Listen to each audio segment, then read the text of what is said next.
નમસ્કાર બાળકો, કેમ છો? જ્ઞાનગંગા વિદ્યાલય દ્વારા આયોજિત ઓનલાઈન શિક્ષણ જગતમાં આપ સૌનું હાર્દિક સ્વાગત છે.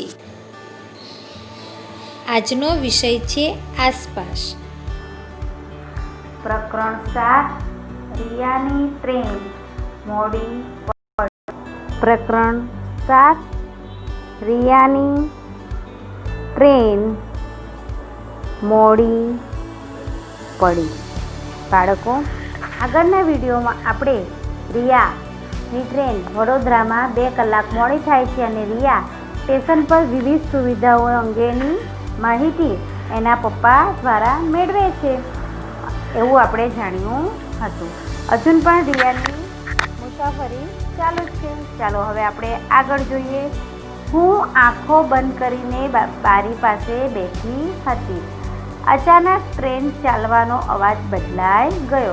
એટલે વડોદરા સ્ટેશનથી રિયાની ટ્રેન આગળ ચાલી અને રિયા આંખો બંધ કરીને ટ્રેનની બારી પાસે બેઠી હતી.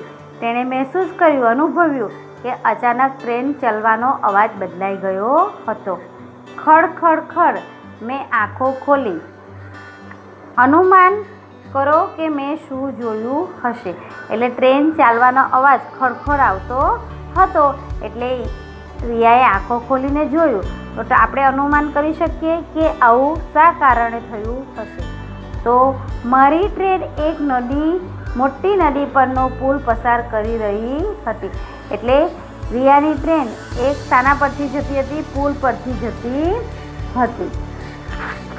મમ્મીએ કહ્યું, આ નર્મદા નદીનો પુલ છે. આ નદી ગુજરાતની સૌથી મોટી નદી છે. એટલે રિયાની મમ્મીએ કીધું કે આ તો નર્મદા નદીનો પુલ છે અને નર્મદા નદી એ ગુજરાતની સૌથી મોટી નદી છે. તેનું પાણી નહેર દ્વારા દૂર દૂરના વિસ્તારો સુધી પહોંચાડવામાં આવે છે. એટલે નર્મદા નદીનું પાણી દૂર દૂર સુધી નહેર દ્વારા પહોંચાડવામાં આવે છે અને એ પાણીનું ખેતીના કામ માટે ઉપયોગમાં લેવામાં આવે છે. ચાલો આગળ છે. થોડેક દૂર બીજા 2 પુલ પણ દેખાતા હતા. તેના પરથી નાના મોટા વાહનો પસાર થઈ રહ્યા હતા. એટલે રિયાએ ટ્રેનમાંથી જોયું કે થોડેક દૂરથી બીજા 2 પુલ પણ દેખાતા હતા અને તેના પરથી નાના મોટા વાહનો પસાર થઈ રહ્યા હતા. પપ્પાએ કહ્યું, જે પહેલો પુલ દેખાય છે તેને ગોલ્ડન બ્રિજ કહેવાય છે. એટલે રિયાના પપ્પાએ કહ્યું કે જે તમને પહેલો પુલ દેખાય છે એ ગોલ્ડન બ્રિજ છે. તે ખૂબ જ જૂનો અને મજબૂત પુલ છે. એટલે ગોલ્ડન બ્રિજ છે તે ખૂબ જ જૂનો અને મજબૂત પુલ છે. તેના આગળથી જે પુલ દેખાય છે એ નર્મદા નદી પર નવો પુલ બાંધેલો છે.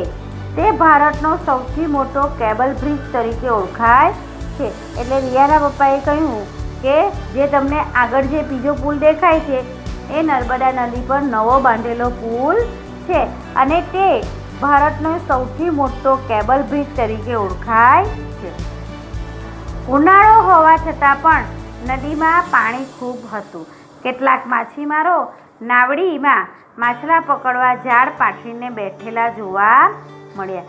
એટલે ઉનાળો હતો પણ નદીમાં પાણી ખૂબ જ હતું અને માછીમારો પોતાની હોડીમાં કે નાવડીમાં બેસીને માછલા પકડવા માટે જાળ નાખીને બેઠા હતો.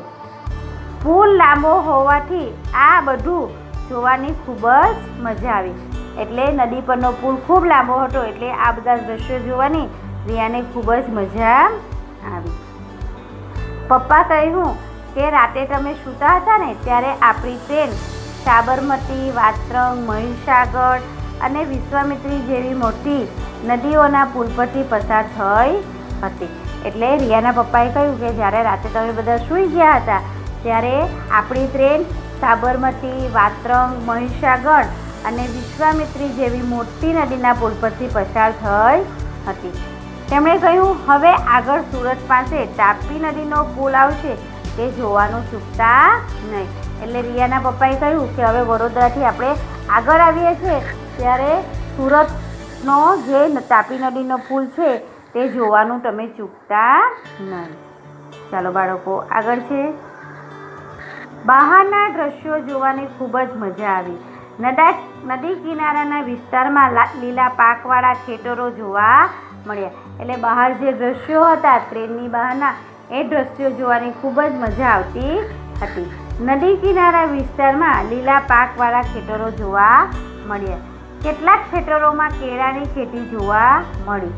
ચારે બાજુ લીલાછમ વૃક્ષો પણ જોવા મળ્યા. પવન પણ ખૂબ ઠંડો આવતો હતો.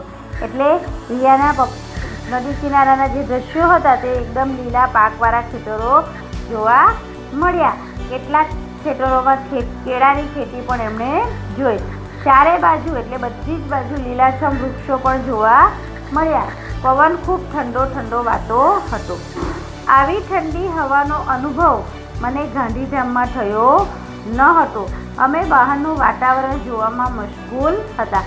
એટલે જેવી ઠંડી અહીંયા લાગતી હતી એવી એમના ગાંધીધામમાં લાગતી ન હતી.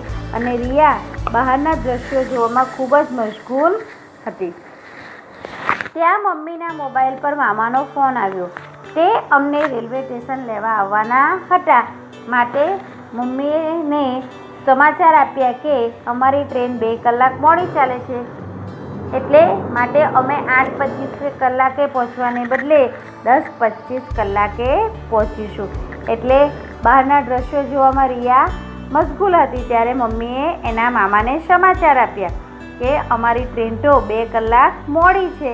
એટલે તમે અમને જે 8:25 લેવા આવવાના હતા એને બદલે હવે 10:25 લેવા આવજો. ચાલો બાળકો, હવે પ્રશ્ન છે, તમે પુલ જોયા છે? કયા? તો બાળકો, આપણે જે પુલ જોયા હોય તેના વિશે આપણે અહીંયા માહિતી લખવાની છે. બરાબર છે? તો મેં લખ્યું છે, હા, મેં પુલ જોયા છે. અમારા શહેરમાંથી રેલવે ટ્રેન પસાર થાય છે. તેથી લોકો અને વાહનોની અવરજવર માટે ટ્રેનના રેલવે માર્ગની ઉપર પુલ બાંધેલો છે. તેના પર થઈને હું દરરોજ શાળાએ જાઉં છું. અમે અમારા કાકાને ઘરે અમદાવાદ ગયા હતા ત્યારે રસ્તામાં સિદ્ધપુર શહેર સરસ્વતી નદી પર બાંધેલો પુલ જોયો હતો. તથા અમદાવાદમાં સાબરમતી નદી પર બાંધેલા વિવિધ પુલો જેવા કે રેલવેનો bridge, Subhash bridge, Gandhi bridge, Nehru bridge, લકડીયો બ્રિજ અને સરદાર બ્રિજ વગેરે પુલો જોયા હતા. તો બાળકો, અહીંયા આપણે પણ જે પુલ જોયા હોય તે પુલના નામ લખી શકીએ છીએ. ચાલો બાળકો, આગળ પ્રશ્ન છે, તમારા વિસ્તારમાં કઈ નદીઓ આવેલી છે? તે નદી પર કઈ જગ્યાએ પુલ બાંધેલા છે તે વિચારીને લખો. તો બાળકો, આપણે આપણા શહેર વિસ્તારમાં જે નદી વહેતી હોય અને તેના પરના પુલના વિશે માહિતી લખવાની છે. ચાલો, જવાબમાં આવશે, અમારા વિસ્તારમાં તાપી નદી આવેલી છે.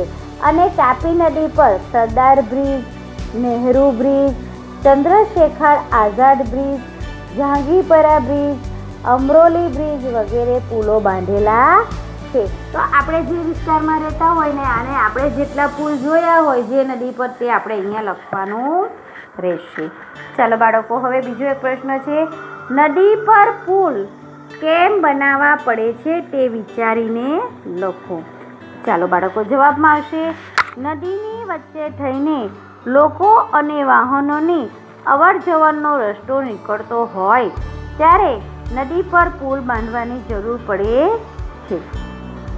નદીમાં 12 માસ પાણી રહેતું હોય અથવા તો ચોમાસા દરમિયાન નદીમાં પાણીનો પ્રવાહ વધુ હોય કે નદીમાં પૂર જેવી સ્થિતિ હોય, આ કારણે લોકોને નદીના એક છેડેથી બીજા છેડા પર જવાનું ખૂબ જ તકલીફ પડે છે.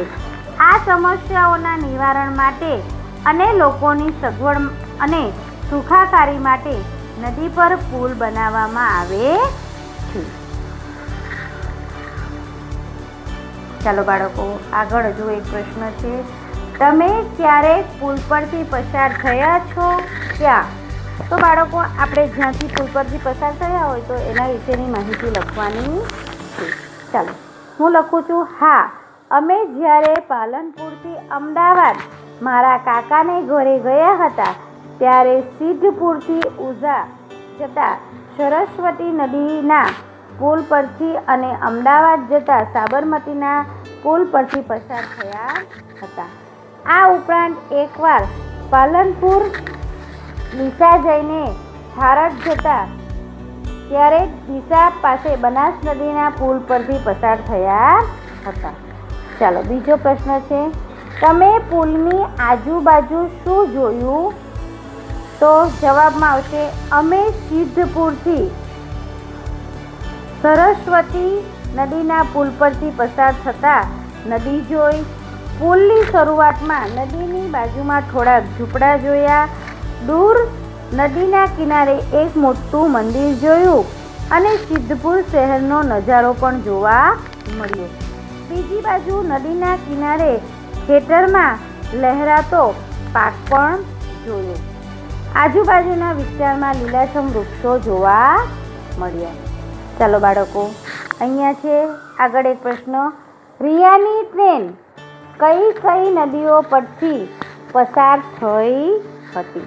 તો બાળકો જવાબમાં આવશે રિયાની ટ્રેન સાબરમતી, વાત્રંગ, મહીસાગર, વિશ્વામિત્રી, નર્મદા અને તાપી નદીઓના પુલ પરથી પસાર થઈ હતી. અમારી ટ્રેન એક મોટા શહેર વચ્ચેથી પસાર થઈ રહી હતી. રસ્તામાં મોટા મોટા સડક માર્ગના પુલો પણ આવતા હતા. એટલે રિયાની ટ્રેન એક મોટા શહેરની વચ્ચેથી જઈ રહી હતી. રસ્તામાં મોટા મોટા સડક માર્ગના પુલો પણ આવતા હતા. રેલ માર્ગની બંને બાજુ મોટી મોટી ઇમારતો અને બજાર દેખાતા હતા. એટલે રેલ માર્ગ હતો એટલે ટ્રેનની આજુબાજુના વિસ્તારમાં મોટી મોટી ઇમારતો એટલે કે મોટા મોટા એપાર્ટમેન્ટ અને બજાર દેખાતા હતા. પપ્પાએ કહ્યું કે આ સુરત શહેર છે.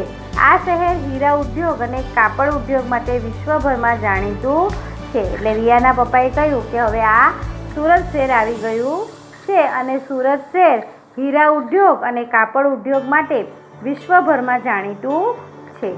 અમદાવાદ પછી ગુજરાતનું આ બીજા નંબરનું મોટું શહેર છે. સ્ટેશન આવતા ટ્રેન ઊભી રહે. એટલે રિયાના પપ્પાએ કહ્યું કે અમદાવાદ પછી ગુજરાતનું બીજા નંબરનું મોટું શહેર છે અને સ્ટેશન આવતા ટ્રેન પણ ઊભી રહી. પ્લેટફોર્મ પર મુસાફરોની અવરજવર ખૂબ હતી. અહીં ક્યાંક ક્યાંક જુદા જુદા પહેરવેશવાળા લોકો પણ જોવા મળ્યા. એટલે પ્લેટફોર્મની ઉપર સુરત પ્લેટફોર્મ પર ઘણા મુસાફરો આવતા જતા દેખાતા હતા અને ત્યાં સ્ટેશન પર જુદા જુદા પહેરવેશવાળા એટલે જુદા જુદા કપડાં પહેરીને જુદા જુદા પ્રકારના કપડાં પહેરીને લોકો જોવા મળ્યા. કેટલીક સ્ત્રીઓએ ધોતીની જેમ સાડી પહેરેલી હતી તો કેટલાક પુરુષોએ લુંગીની જેમ સફેદ ધોતી વીંટી હતી. કેટલાક લોકોની બોલી પણ અલગ અલગ હતી. એટલે સ્ટેશન પર જે સ્ત્રીઓ હતી તેણે ઘણીએ ધોતીની જેમ સાડી પહેરેલી હતી. પુરુષોએ લુંગીની જેમ સફેદ ધોતી બાંધી હતી અને લોકો કેવી જુદી જુદી ભાષા બોલતા હતા. પપ્પાએ કહ્યું કે અહીં દેશના વિવિધ રાજ્યના લોકો નોકરી ધંધા માટે સ્થાયી થયેલા છે. એટલે રિયાના પપ્પાએ કહ્યું કે અહીંયા સુરતમાં વિવિધ દેશોમાંથી એટલે વિવિધ દેશના વિવિધ રાજ્યોમાંથી લોકો અહીંયા નોકરી ધંધા કરવા માટે અહીં રહેતા હોય છે. જેથી અહીંયા વિવિધ પ્રકારના પહેરવેશવાળા લોકો જોવા મળે છે. એટલે રિયાના પપ્પાએ કહ્યું કે અહીંયા લોકો ધંધા અર્થે આવે છે એટલે અહીંયા જુદા જુદા પ્રકારના પહેરવેશવાળા લોકો પણ જોવા મળે છે. પપ્પા સૂતરફેણી અને ઘારી લઈ આવ્યા જે સુરતની પ્રખ્યાત મીઠાઈ છે. ટ્રેન 5 મિનિટ રોકાઈને ઉપડી. એટલે જેવી ટ્રેન ઊભી રહે એટલે રિયાના પપ્પા સુરતની ફેમસ સૂતરફેણી અને ઘારી લઈ આવ્યા. ટ્રેન 5 મિનિટ રોકાઈ અને ફરીથી ચાલવા લાગી. પપ્પાએ કહ્યું હવે નવસારી અને વલસાડ પછી તરત જ વાપી આવશે. એટલે રિયાના પપ્પાએ કીધું હવે નવસારી સ્ટેશન અને વલસાડ આવશે અને પછી વાપી આવશે. આપણને વાપી પહોંચતા 1 કલાક જેવું લાગશે. એટલે રિયાના પપ્પાએ કીધું કે હજુ આપણને વાપી પહોંચતા 1 કલાકનો સમય થશે. મમ્મીએ મામાને ફોનથી જાણ કરી કે અમારી ટ્રેન 1 કલાકમાં વાપી પહોંચશે. એટલે રિયાના મમ્મીએ એના મામાને ફોન કરી દીધો અને કીધું કે અમારી ટ્રેન હવે 1 કલાકમાં આવી જશે. હવે વલસાડ સ્ટેશનથી અમારી ટ્રેન ઉપડી. અમે અમારો સામાન વ્યવસ્થિત કરી દીધો. એટલે વલસાડ સ્ટેશન પછી રિયા લોકોએ સામાન એમનો વ્યવસ્થિત કરવા માંડ્યો. મને અને હિમાંશને મામાના ઘરે પહોંચવાનો આનંદ હતો. અમારી ટ્રેન હવે વાપી પહોંચવામાં છે, જ્યાં અમારે ઉતરવાનું હતું. રિયાને અને હિમાંશને મામાના ઘરે પહોંચી જવાનો ખૂબ જ આનંદ હતો. એ લોકોની ટ્રેન હવે વાપી નજીક જ આવી રહી હતી અને જ્યાં તેમણે ઉતરવાનું હતું. મામાનો ફોન પણ આવી ગયો કે તેઓ અમને લેવા માટે સ્ટેશન પહોંચી ગયા છે. એટલે રિયાના મામાએ ફોન પણ કરી દીધો કે અમે પણ હવે સ્ટેશન પર તમને લેવા માટે આવી ગયા છે. અમારી મુસાફરી લાંબી હતી પણ મેં એને અને હિમાંશે ખૂબ મજા કરી. રિયાની મુસાફરી લાંબી હતી પણ હિમાંશે અને રિયાએ મુસાફરી દરમિયાન ખૂબ જ મજા કરી. હું મારી ડાયરી લખવાનું બંધ કરું છું અને મામાના ઘરે પહોંચી બાકીનું લખીશ. એટલે રિયાની બેનપણી જીયાએ જેને રિયાને લખવાનું કહ્યું હતું તે હવે રિયા લખવાનું ડાયરીમાં બંધ કરે છે અને બાકીનું હવે એના મામાના ઘરે ગઈને પૂરું કરશે. ચાલો બાળકો, હવે એક પ્રશ્ન છે. તમે કયા કયા શહેરો જોયા છે? ત્યાં તમે શું શું જોયું તે વિચારીને લખો. તો બાળકો, આપણે જે શહેરો જોયા હોય તેના વિશે આપણે અહીંયા માહિતી લખવાની. ચાલો આપણે લખીએ છીએ. મેં સિદ્ધપુર, ઓઝા, મહેસાણા, અમદાવાદ, પાટણ અને વડોદરા શહેર જોયા છે. સિદ્ધપુરમાં મેં રુદ્ર મહાલય, બિંદુ સરોવર અને કાર્તિકેય મંદિર, ઓઝામાં ઉમિયા માતાનું મંદિર, મહેસાણામાં દૂધસાગર ડેરી અને વોટર પાર્ક, અમદાવાદમાં કાંકરિયા તળાવ, પ્રાણી સંગ્રહાલય, નગીનાવાડી, રિવરફ્રન્ટ, સીદી સૈયદની જાળી, હઠીસિંગના ડેરા, આંતરરાષ્ટ્રીય હવાઈ મથક, સાયન્સ સિટી, સરખેજનો રોજો, નહેરુ બ્રિજ પાસે ફરતી હોટલ, પાટણમાં સહસ્ત્રલિંગ તળાવ અને રાણકી વાવ અને વડોદરામાં કમાટી બાગ, સયાજીરાવ મહેલ અને મ્યુઝિયમ વગેરે સ્થળો જોયા છે. બાળકો, તમારે અહીંયા તમે જે શહેરોમાં જે સ્થળો જોયા હોય તે તમારે અહીંયા લખવાના છે. ચાલો આગળ એક પ્રશ્ન છે. તમે કેવા કેવા પ્રકારના પોશાક પહેરતા લોકો જોયા છે? વિચારો અને લખો. તો આપણે જે પહેરવેશ પહેરતા જુદા જુદા લોકો જોયા હોય તેના વિશે અહીંયા આપણે લખવાનું છે. તો જવાબમાં લખીશ, મેં અલગ અલગ પ્રદેશના લોકોને જુદા જુદા પ્રકારના પોશાક પહેરતા જોયા છે. જેમાં ગુજરાતમાં સ્ત્રીઓ પંજાબી ડ્રેસ કે સાડી, ચણિયો અને કપચો પહેરે છે. પુરુષો પેન્ટ, શર્ટ કે લેંઘો, પહેરણ અથવા ધોતિયું, જબ્બો પહેરે છે. કેટલાક લોકો માથા પર પાઘડી કે ટોપી પણ પહેરે છે. કચ્છ વિસ્તારની સ્ત્રીઓ મોટા ઘેરવાળો ઘાઘરો અને કબજો પહેરે છે. માથે ઓઢણી ઓઢે છે. પુરુષો નાળાવાળો ચોરણો, પહેરણ અને અંગરખું પહેરે છે. તેમજ માથે ટોપી, ફાળિયું કે પાઘડી પહેરે છે. આ ઉપરાંત મહારાષ્ટ્રના લોકોમાં સ્ત્રીઓ ધોતીની જેમ સાડી પહેરે છે. પુરુષો પહેરણ અને ધોતી પહેરે છે. માથે ટોપી પહેરે છે. પંજાબમાં સ્ત્રીઓ પંજાબી ડ્રેસ, દુપટ્ટો પહેરે છે. પુરુષો પહેરણ, કોટી અને નીચે પાયજામો પહેરે છે. માથા ઉપર પાઘડી બાંધે છે. તમિલનાડુના લોકોમાં સ્ત્રીઓ સાડી, કબજો અને ચણિયો પહેરે છે. પુરુષો પહેરણ અને નીચે લુંગી પ્રકારની સફેદ ધોતી પહેરે છે. તો બાળકો, આવી રીતે આપણે જેટલું જાણતા હોય એટલું આપણે અહીંયા લખી શકીએ. ચાલો બાળકો, હવે અહીંયા એક પ્રશ્ન છે. તમે ગુજરાતી બોલી સિવાય કઈ કઈ બોલી બોલતા લોકોને સાંભળ્યા છે? તો બાળકો, આપણે ગુજરાતી સિવાય જે બોલી વિશે જાણતા હોય તેના વિશે લખવાનું છે. તો જવાબમાં છે, મેં ગુજરાતી બોલી સિવાય નીચેના પ્રકારની બોલી બોલતા લોકોને સાંભળ્યા છે. હિન્દી, બંગાળી, ઉર્દૂ, અંગ્રેજી, મરાઠી, પંજાબી. એ સિવાય પણ તમે જો સાંભળ્યા હોય તો બીજા નામ પણ લખી શકો છો. ચાલો બાળકો, આગળ પ્રશ્ન છે, રિયાની ટ્રેન કયા કયા રેલવે સ્ટેશન પરથી પસાર થઈ?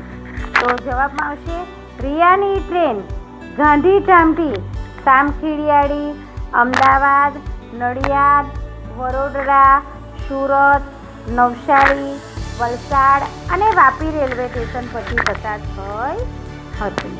ચાલો આગળ એક પ્રશ્ન છે, પૃષ્ઠ 62 એટલે કે પાના નંબર 62 પર આપેલ સમયપત્રક પરથી રિયાની ટ્રેન જે સ્ટેશન પરથી પસાર થઈ હોય અને અહીં તેનો ઉલ્લેખ ન થયો હોય તેવા સ્ટેશનોના નામ જણાવો.